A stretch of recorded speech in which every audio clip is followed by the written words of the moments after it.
England fast bowler James Anderson വിരമിക്കുന്നു. 41-ാം വയസ്സിലാണ് ആൻഡേഴ്സൺ രാജ്യാന്തര ക്രിക്കറ്റിൽ നിന്ന് വിരമിക്കുന്നത്. സ്പോർട്സ് ഡെസ്കിൽ നിന്ന് അനിൽ വാസുദേവ് ചേരുന്നുണ്ട് വിശദാംശങ്ങളുമായി. അനിൽ, 41 വയസ്സ് വരെ ഏതാണ്ട് ഒരു തലമുറയാകെ ത്രസിപ്പിച്ച ഒരു ബോളറാണ്. ഇന്ത്യൻ ബാറ്റ്സ്മാൻമാർക്ക് എപ്പോഴും വലിയ തലവേദന സൃഷ്ടിച്ച ഒരു ബോളർ കൂടിയാണ്. ടെസ്റ്റിൽ 200 വിക്കറ്റ് പോലുള്ള വലിയ നേട്ടങ്ങളും ഉണ്ട്. ഇനി ഇംഗ്ലണ്ടിന്റെ ബോളിംഗ് നിരയിൽ ഒരു തലമുറ മാറ്റമാണോ ലക്ഷ്യം ഈ വിരമിക്കൽ?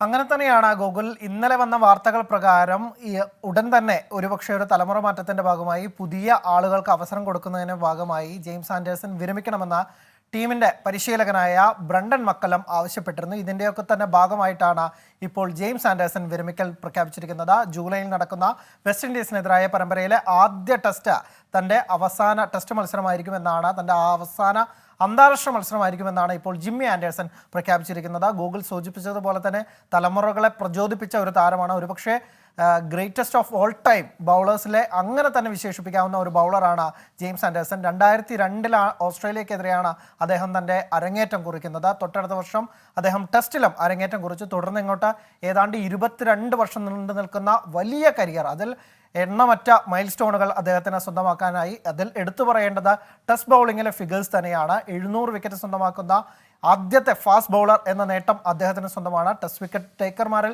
3-ാം സ്ഥാനത്താണ് അദ്ദേഹം ഇപ്പോൾ ഉള്ളത്. 800 വിക്കറ്റുള്ള മുത്തയ്യ മുരളീധരനും 708 വിക്കറ്റുള്ള ഷെയ്ൻ വോണും മാത്രമാണ് അദ്ദേഹത്തിൻ്റെ മുന്നിലുള്ളത്. ഒരുപക്ഷെ അദ്ദേഹത്തിന് ഈ പരമ്പരയിൽ മൊത്തം കളിച്ചിരുന്നുവെങ്കിൽ ഒരുപക്ഷെ അദ്ദേഹത്തിന് 2-ാം സ്ഥാനത്തേക്ക് ഉയരാനുള്ള അവസരമുണ്ട്. ഇപ്പോഴും അത് ആ സാധ്യത തള്ളിക്കളയാനാവില്ല. കാരണം ആ മത്സരത്തിൽ അദ്ദേഹത്തിന് 8-ലധികം വിക്കറ്റ് വീഴ്ത്താൻ സാധിക്കുമെന്ന് തന്നെയാണ് പ്രതീക്ഷിക്കുന്നത്. കാരണം ഇപ്പോഴും അദ്ദേഹത്തിൻ്റെ ബൗളിങ്ങിന് ഒട്ടും മൂർച്ച കുറഞ്ഞിട്ടല്ല. അത്ര മികച്ച പ്രകടനം തന്നെയാണ് സമീപകാലത്ത് പോലും അദ്ദേഹത്തിന് കാഴ്ചത്. ഒരുപക്ഷെ ഒരു ചെറിയ ഡിപ്പ് വന്നത് കഴിഞ്ഞ 2 പരമ്പരകളിലാണ്.